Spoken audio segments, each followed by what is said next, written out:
Olá, pessoal, tudo bem? Estamos aqui para mais uma aula. Hoje a gente vai finalizar a resolução dos exercícios e, antes disso, vamos falar sobre os conceitos de quantidade de movimento, conservação de quantidade de movimento e a relação entre quantidade de movimento e impulso, certo? Então, dê uma olhadinha aí na sua APC, a gente está seguindo exatamente aquela sequência, tá? O impulso nós já sabemos que é força vezes tempo de aplicação da mesma. Você sabe que essa força, né, tem que ser constante para você poder usar essa atividade que você está vendo aí, essa forma que você está vendo aí em cima, como você está vendo lá. Bom, veja, o impulso é a força em newtons, tempo em segundos. Né? Se for variável, é a área, como vimos na aula anterior. Mas o impulso tem uma relação muito forte com a quantidade de movimento, tá? Então vamos dar uma olhadinha na fórmula da quantidade de movimento. É massa vezes a velocidade. É também uma grandeza vetorial. Velocidade em metros por segundo, massa em quilogramas. Se não estiver em quilogramas, tem que transformar. A relação entre os dois é o impulso é igual ao módulo, né, da variação da quantidade de movimento. Como é que é? Módulo da variação. O que é o módulo, professor? Você poderia perguntar. Bom, o módulo, ele é uma função matemática que vai pegar um resultado de uma operação e sempre deixar ele positivo. Se tiver positivo já o mantém, se tiver negativo fica positivo. Então essas duas barrinhas que você vê aqui do meu lado, essas duas barrinhas representam a função módulo. Você vai fazer a subtração da quantidade de movimento final, que é a massa vezes a velocidade final, menos a quantidade de movimento inicial, que é a massa vezes a velocidade inicial. Se der negativo, o módulo vai transformar isso em positivo. E na física, quando eu tenho algo final menos inicial, a gente sabe que nós chamamos de variação, de delta. Então é delta Q, módulo da variação da quantidade de movimento. Tá? Então lembre-se, Q final menos Q inicial. Você pode usar essa notação mais curtinha ou a mais extensa, que eu acho que é mais prático para você enxergar o que você está fazendo. Tá legal? Bom, existe também a conservação da quantidade de movimento, que é um princípio que a gente usa muito quando tem colisões, tiros, explosões, certo? A quantidade de movimento em qualquer sistema não varia. Isso quer dizer o seguinte: se no início eu tinha tantos quilograma vezes metro por segundo de quantidade de movimento, você calculou a quantidade de movimento, massa vezes a velocidade no início. No final tem que ter a mesma quantidade de movimento. Mesmo que tenha tido uma colisão, uma explosão e eu tenha ficado com mais corpos no final do que no início. Ou o inverso, eu tinha dois corpos e virou um só no final. Nessa brincadeira não se altera a quantidade de movimento, tá? Independente do tiro, colisão ou explosão que aconteceu, tá? Então a ideia é a seguinte: nos sistemas isolados, a quantidade de movimento final é igual à quantidade de movimento inicial. Então m vezes v final é igual a m vezes v inicial. Entendeu? Vamos tentar aplicar isso em exercícios. Essas duas ideias que nós vimos agora em exercícios. Então, o número 4 fala assim: uma força constante atua durante 5 segundos sobre uma partícula de 2 kg de massa. Então ele te deu o tempo, o ΔT, e a massa, 2 kg. Na direção e no sentido de seu movimento. Então essa força empurra esse corpo já, né, na mesma direção e sentido que havia antes. Fazendo com que a velocidade aumente de 5 para, velocidade inicial 5 para 9. Determine, vamos lá, por partes. Letra A. O módulo da variação da quantidade de movimento. Variação é delta, delta Q. Certo? O delta Q, módulo, é a quantidade de movimento final menos inicial, em módulo. E como é que calcula esse Q final? Massa vezes velocidade final. E o Q inicial? Massa vezes velocidade inicial. A massa é 2, a velocidade final é 9 e a inicial é 5. Vamos substituir? Então fica 2 vezes 9 menos 2 vezes 5. 18 menos 10, que dá 8. Como em módulos, mesmo que desse negativo, ficaria 8 kg vezes metro por segundo. Então isso é a variação da quantidade de movimento. É a quantidade de movimento final menos a quantidade de movimento inicial. Vamos para a letra B. A intensidade do impulso da força atuante. Impulso. A gente acabou de ver que o impulso é a variação da quantidade de movimento em módulo. E a gente já fez isso, o módulo dela é 8. Então é só colocar 8. Só que a unidade de impulso é newton vezes segundo. Então resolvemos. Positivo, 8 newtons vezes segundo. Se eu não soubesse a teoria, eu não perceberia que a letra B, a resposta dela estava na letra A. Vamos à letra C, a intensidade da força. Força aparece dentro da fórmula de impulso. O impulso é a força vezes o tempo. Então dá uma olhadinha aqui. O impulso é 8, a força eu não sei, e o tempo nós temos aqui, ó. Olha lá, estou marcando ali em cima para você. O tempo é 5 segundos. Esse 5 que está multiplicando passa dividindo. E aí você vai ter 8 por 5 dá 1,6. Deu para entender? Então, eu precisei fazer a letra A para fazer a letra B, para com isso poder fazer a letra C. Eram itens encadeados. Presta bem atenção no que a gente fez, repare que a separação dos dados é fundamental. Né? Não entendeu? Volta o vídeo, assiste mais uma vez, até você pegar. E qualquer coisa, a gente está nos plantões. Vamos ao exercício 5. Um corpo é lançado verticalmente para cima, com velocidade de 20 metros por segundo. Então, eu tenho um corpo, vou arremessá-lo para cima, a massa desse corpo é 5 quilos, a velocidade inicial é 20, e aí ele fala assim, determine a intensidade do impulso da força-peso, porque quando ele está subindo, o que atua nele no ar é só o peso.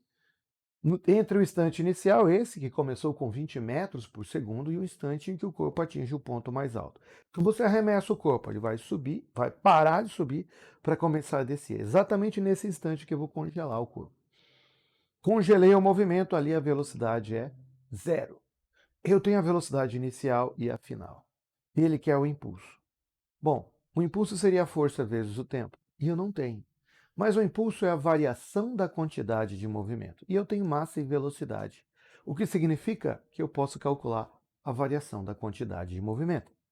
Então, o impulso é a quantidade de movimento final, que é a massa vezes velocidade final, menos quantidade de movimento inicial, que é a massa vezes velocidade inicial. Ou seja, a massa é 5, as velocidades aqui são 0 e 20. Então fica 5 vezes 0, porque no final ele para, menos 5 vezes 20. 5 vezes 0 é 0, fica menos 5 vezes 20, que dá menos 100. Então deu menos 100, mas o módulo faz ficar positivo. Então, 100 newtons vezes segundo. E aí a gente calculou. Você viu? Bem organizadinho, separei os dados, esquematizei. Fica mais fácil assim. Vamos ao exercício número 6. Um canhão de artilharia horizontal de 1 tonelada, bom, a gente não vai usar 1 tonelada, vai ter que usar 1000 quilos. Está aqui o meu canhão. Dispara uma bala de 2 quilos, tá? Então ele disparou a bala, que sai com velocidade de 300 metros por segundo, tá? Então é uma explosão, provavelmente utilizaremos o teorema da conservação da quantidade de movimento. Então a bala tem 2 kg, a velocidade é 300. No início a bala e o canhão estavam em repouso, a velocidade inicial é 0. Depois cada um foi para um lado. Lembre-se, a massa do canhão é 1000 kg. Então vamos lá, ó. Vamos esquematizar isso. Antes da explosão. Antes da explosão não tem velocidade. A quantidade de movimento inicial é massa vezes a velocidade, mas antes da explosão a velocidade era 0. Então a massa era 1000 quilos do canhão mais 2 quilos da bala, dá 1002, mas vezes 0 dá 0. Depois da explosão, quando você atirou, tanto o canhão quanto a bala de canhão tem velocidades. Então, a quantidade de movimento final é igual à inicial. Só que a quantidade de movimento final, sendo igual à inicial, ela tem que ser igual a 0. Só que são dois corpos, são duas quantidades de movimento. Então eu vou fazer o seguinte, eu sei que a quantidade de movimento final é a quantidade de movimento da bala no final, mais a quantidade de movimento do canhão no final. Tá? Então, vai ficar 0, que é a quantidade de movimento final, igual como que se calcula a quantidade de movimento da bala? É a sua massa, 200, vezes a sua velocidade. Eu vou considerar a velocidade da bala para frente positiva. E o canhão? O canhão ficou com 1.000 quilos, porque ele perdeu 2 quilos da massa, era 1.002, ficou 1.000. E ele tem uma velocidade e você vai ver que ela vai sair negativa. Por quê? Porque ele vai para o outro lado, mas vai sair naturalmente. Então fica 600, né, igual a menos 1.000 vezes a velocidade do canhão, que eu passei já para o outro lado. Passa esse menos 1.000 dividindo, você vai ter menos 600 por 1.000, dá menos 0,6. Por quê? Por que deu menos? Porque ele foi para trás e a bala foi para frente. Eu considerei para frente positivo, né? Para frente que a bala foi, e para trás negativo. Entendeu? Certo? Então você veja, a velocidade é muito menor. Por quê? Porque o canhão tem muito mais massa. A explosão fez com que a bala fosse para frente. Como a bala tem muito menos massa, a energia foi suficiente para gerar uma velocidade muito maior. Entendeu? Volta, presta atenção, se não entendeu, reveja a questão. Número 7. Um foguete de massa m, aqui é o nosso foguetão, move-se no espaço sideral com velocidade módula igual a v. Então ele tem uma velocidade v, tá? E ele repentinamente sofre uma explosão e divide-se em 3 partes iguais. Explodiu, 3 partes iguais. Cada um com massa igual ao do outro. São partes iguais. Uma das partes está se movimentando com velocidade v sobre 5. A outra v sobre 2, qual é o módulo ou o valor da velocidade da terceira parte? Então vamos colocar, as massas são iguais. Se cada massa é igual, vou chamar de m, a massa do foguetão inteiro era 3m. As velocidades. A velocidade inicial do conjunto, quando era uma massa só, era v. Quando separou, tá? Aliás, vamos pegar a quantidade de movimento inicial e já vamos calcular. É 3m, porque é a massa total vezes a velocidade. E morreu aí porque eu não tenho valores. Então vai ficar meio literal. Do outro, da parte A, que eu vou chamar ali, né? A primeira é A, a segunda é B, a terceira é C. A velocidade da parte A, eu vou falar que ela tem velocidade v sobre 5. Então a quantidade de movimento vai ser massa vezes essa velocidade. A B vai ter v sobre 2 e eu quero a velocidade C. Então veja, a quantidade de movimento do A é mv sobre 5, que é a massa vezes a velocidade dele. É essa parte isolada que você está vendo marcar aqui. A outra parte de verde isolada é m vezes v sobre 2.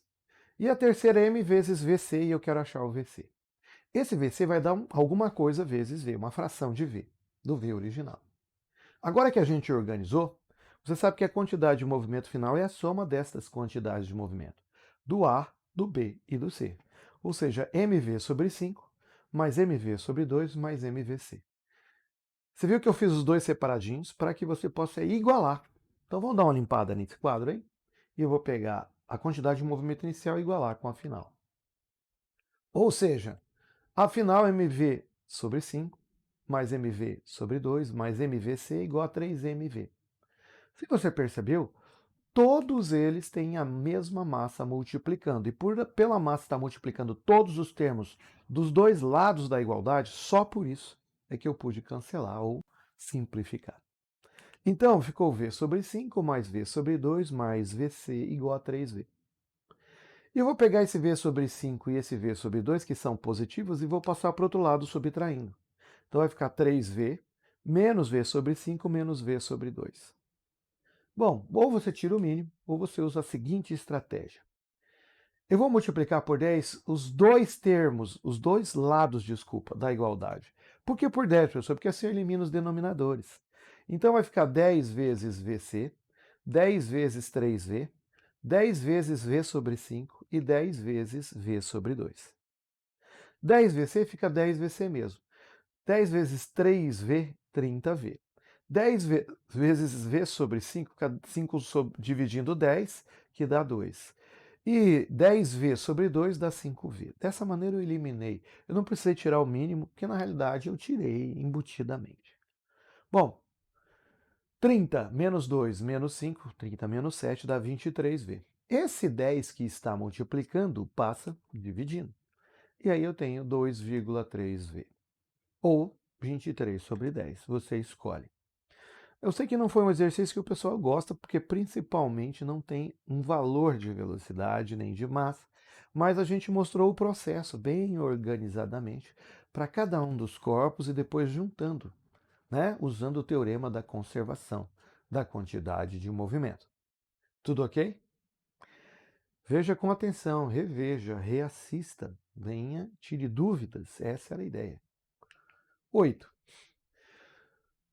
Ao dar o saque viagem do fundo do mar, faltou um R ali, num jogo de voleibol, um jogador aplica uma força de 6 vezes 10 ao quadrado, newton sobre a bola. E ele bate na bola com um tempo de contato de 1,5 vezes 10 a menos 1. Calcule a intensidade do impulso da força aplicada no jogador.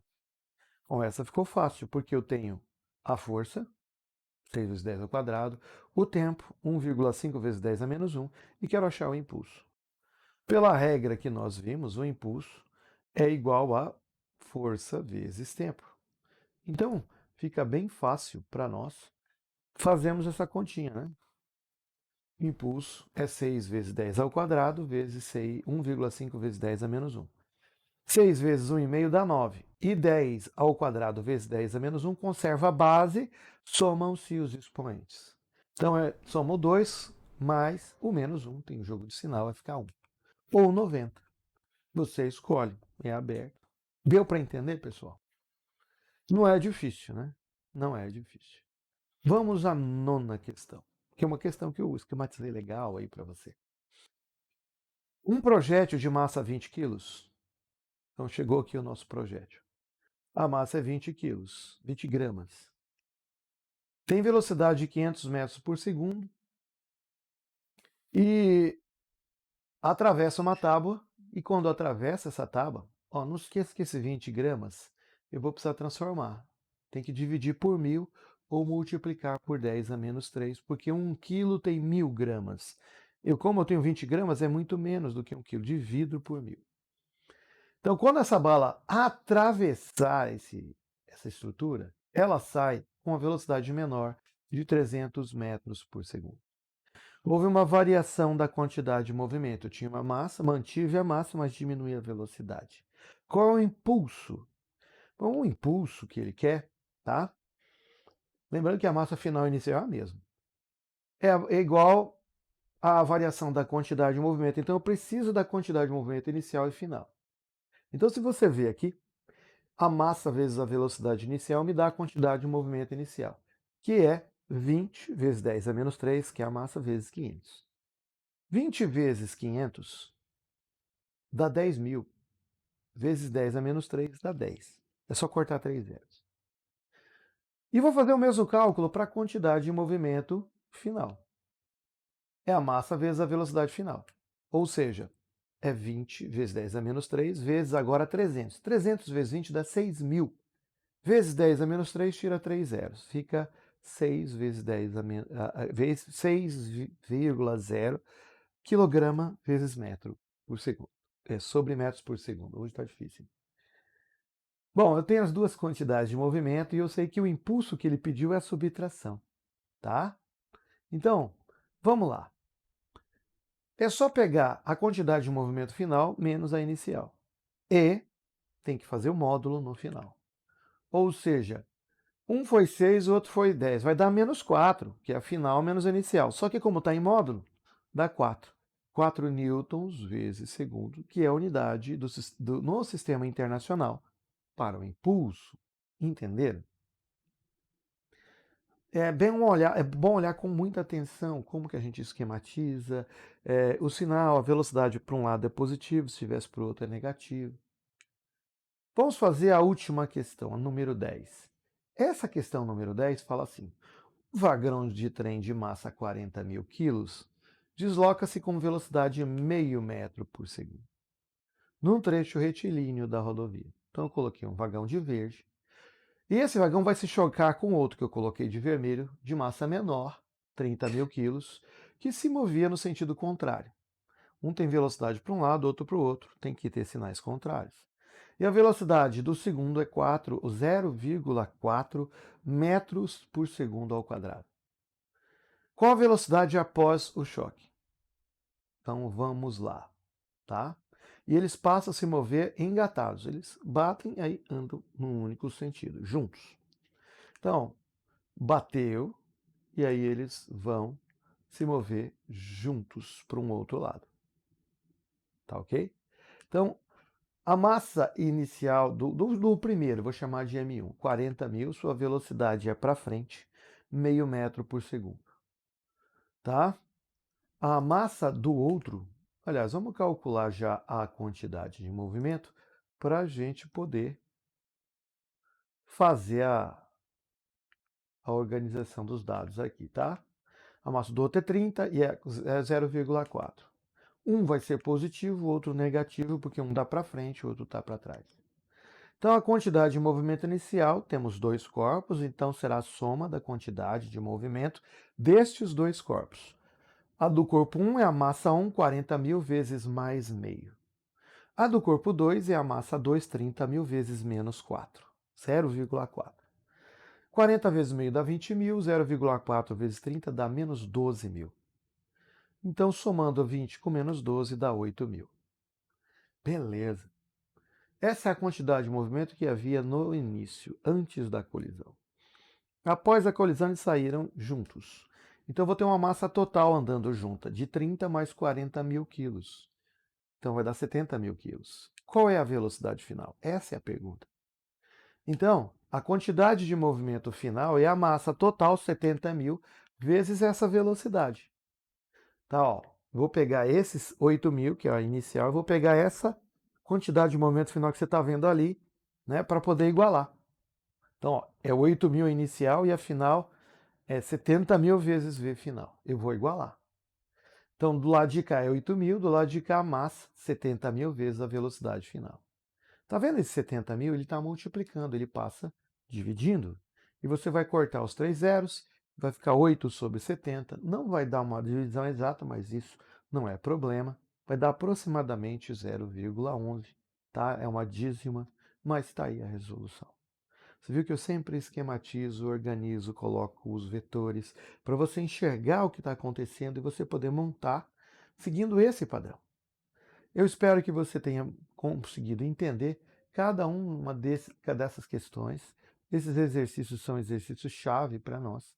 Né? Assista às resoluções, assista às aulas. As resoluções que a gente está fazendo aqui já foram feitas em aula. E vamos fazer as provas. Boa sorte!